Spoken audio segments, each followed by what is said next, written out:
Mendengar kata-kata Jiang, Feng Tianxing menggelengkan kepalanya tanpa daya. Kalau begitu kamu tertarik pada wanita iblis, biarkan aku membedah beberapa untukmu. Jiang tiba-tiba merasakan hawa dingin di punggungnya, dan buru-buru pergi. Aku tidak ada hubungannya denganmu. Aku akan pergi dulu. Kamu harus menahan diri hari ini. Jangan terlalu marah. Tidak baik menakut-nakuti anak-anak itu. Kamu harus bergantung pada sekutu untuk memanen elit mereka. Feng Tianxing tersenyum dan menggelengkan kepalanya. Elit. Manakah dari elit di bawah Laksamana ini yang dapat dibandingkan dengan iblis yang dibudidayakan oleh akademinya sendiri? Mundur 10.000 langkah lagi. Bahkan mengirim bawahan Laksamana tidak lebih dari membantu pertahanan dan melakukan pekerjaan kotor. Akan luar biasa untuk benar-benar mengharapkan mereka memainkan peran besar dalam melawan kehampaan.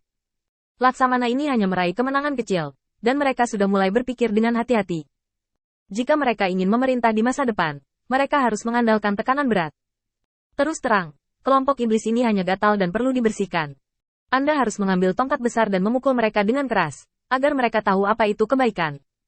Saat fajar pertama menyingsing di langit, Feng Tianxing berdiri dan menghadap matahari terbit. Hari yang benar-benar baru, sinar matahari ini harum sekali, juga diterangi oleh cahaya pagi adalah Feng Ming di ruang latihan. Feng Xuan menunggu sampai Feng Ming bangun, dan menyerahkan 3 cincin sumi kepada Feng Ming. Saudaraku, ini ditinggalkan oleh tuannya tadi malam. Aku tidak akan salah mengira nafasnya. Feng Ming mengangguk, tetapi menolak untuk membuka matanya. Seolah melakukan itu, tuannya selalu berada di sisinya dan tidak pernah pergi. Setelah sekian lama, dia menahan sepatah kata pun. Apa yang dikatakan tuannya? Tidak, tapi saya pikir ada banyak metode kultivasi di cincin sumi ini, yang dapat mengisi kekurangan dari latihan yang diberikan tuan kepada kita. Feng Ming terdiam sesaat sebelum berbicara. Tampaknya sang guru ingin kita mempelajari yang terbaik dari semua aliran pemikiran dan meningkatkan praktik umat manusia ke tingkat yang baru. Jalan kita masih panjang. Setelah selesai berbicara, Feng Ming mengambil cincin Sumeru dan dengan hati-hati menyimpannya di dekat tubuhnya, sebelum berbicara. Ayo pergi, ras manusia yang membuat masalah kemarin semuanya ditangkap. Sekarang saatnya menetapkan aturan. 2 tempat berbeda memulai pertemuan hari ini, dan isi pertemuan ini adalah untuk menentukan aturannya. Feng Tianxing melihat sekelompok setan yang datang lebih awal hari ini, dan membuang mayat kosong itu. Siapa yang punya nyali untuk membantuku membongkarnya? Sekelompok Laksamana terdiam. Fight, atau fight yang tiba-tiba muncul dalam yurisdiksi kota utama tadi malam. Apakah itu benar-benar mati? Dan apakah ada cara untuk tinggal di mayat ini? Semuanya tidak diketahui. Pada saat ini, pasti ada bahaya menyerang mayat secara gegabah. Laksamana yang lugas dan melangkah maju. Saya bersedia berbagi kekhawatiran saya untuk Laksamana Feng. Feng Tianxing memberinya tatapan kosong. Pergilah. Aku tidak ada hubungannya denganmu hari ini. Laksamana yang kembali ke samping dengan sedikit ketidakberdayaan, dan berdiri diam. Adapun pertanyaan dari Laksamana, dia juga pura-pura tidak mendengarnya. Kapan Feng Tianxing berbicara dengannya seperti itu? Hari ini pasti akan menyebabkan beberapa masalah. Pada saat ini, Laksamana yang tidak ingin menyinggung Feng Tianxing lagi. Jika tidak, urusan hari ini akan ada hubungannya dengan dia. Berdiri di samping seperti murid yang baik, Laksamana yang tidak berani melakukan gerakan kecil apapun. Mata Feng Tianxing tertuju pada Laksamana lainnya lagi. Dia menopang dagunya, dan matanya menyapu setiap Laksamana. Suara dingin tidak memiliki kehangatan. Apakah karena aku melindungimu terlalu baik sehingga kamu kehilangan kehormatan sebagai iblis? Atau kamu tidak menganggap penting untuk mematuhi perintahku? Suasana di seluruh aula anjlok, dan para iblis yang hadir gemetar. Satu sisi adalah kekosongan yang berbahaya dan tidak diketahui, dan sisi lainnya adalah Feng Tianxing, yang sudah sedikit marah dan hasilnya tidak diketahui. Agak benar memilih di antara mereka berdua. Masalah.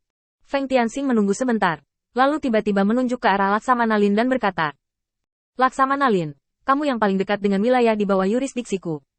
Aku akan memilih tempat yang bagus untukmu. Keluarkan jari-jari dari tubuh kosong ini. Aku ingin kamu membongkarnya dengan hati-hati. Tendon adalah tendon, tulang adalah tulang, daging adalah daging, dan pembuluh darah juga dipisahkan. Pisahkan untuk saya bandingkan dengan jelas. Laksamana Lin adalah model yang mengingini kehidupan dan takut akan kematian. Tetapi sekarang Feng Tianxing memanggilnya untuk melakukan sesuatu. Dia tidak ragu-ragu. Ketika dia tidak ditentukan untuk melakukannya, dia secara alami bisa menjadi malas. Tetapi Feng Tianxing menunjuknya untuk melakukannya, yang berarti bahwa dia harus membayar sejumlah harga yang diperlukan untuk kejayaan dan kekayaannya yang lama. Dan harga ini adalah kesetiaannya kepada Feng Tianxing. Terlebih lagi, tidak sulit untuk hanya mengambil jari-jari dari tubuh yang kosong. Laksamana Lin melangkah maju, membongkar jari-jari tubuh kosong itu, lalu melangkah ke samping, menggunakan cakarnya yang tajam dan berdekorasi mewah untuk mengelupas otot, tulang, dan daging sedikit demi sedikit. Feng Tianxing sangat puas, dan matanya tertuju pada iblis lain. Kamu membongkar lengan bawah. Mozu membeku sesaat, tetapi langsung menolak. Laksamana Feng, bukan karena bawahan tidak puas dengan masalah ini, tetapi bawahan merasa itu tidak masuk akal. Void telah dibunuh olehmu. Sekarang untuk Void, ledakan. Feng Tianxing tiba-tiba menamparkan, dan meja di depannya langsung hancur. Di singgasana penguasa kota yang diselimuti bayangan, cahaya dingin melintas di mata Feng Tianxing. Laksamana iblis tiba-tiba mundur selangkah, matanya penuh ketakutan. Laksamana Feng, aku akan menjatuhkannya. Aku akan menjatuhkannya. Ledakan. Laksamana tiba-tiba terbanting ke tanah. Tubuh Feng Tianxing muncul dengan tenang, dan cakarnya yang tajam telah menekan kepala Laksamana ke tanah. Semburan darah hangat mengalir keluar dari lukanya. Vitalitas yang kuat dari iblis mencegahnya dari kematian, tetapi baginya, itu adalah semacam kekejaman.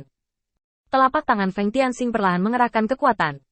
Aku menyuruhmu untuk melakukan sesuatu, bukan untuk menawar. Kamu yang berteriak bahwa aku sudah mati tadi malam. Sayangnya, kamu tidak bisa melihat adegan kejatuhanku. Bahkan tidak memikirkannya dalam hidup ini. Dia tiba-tiba mengangkat tangannya yang lain dan menghancurkannya seperti palu.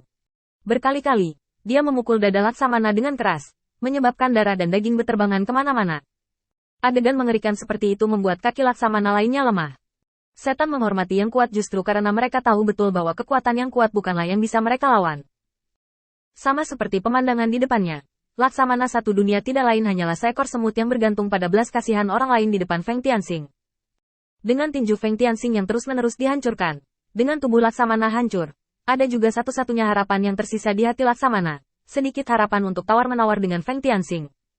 Saat Feng Tian hendak membuang tubuh Laksamana, dia mengibaskan darah di tangannya. Selanjutnya, siapa yang akan membongkar lengan kehampaan? Sejenak, para Laksamana dengan kaki gemetar bergegas maju.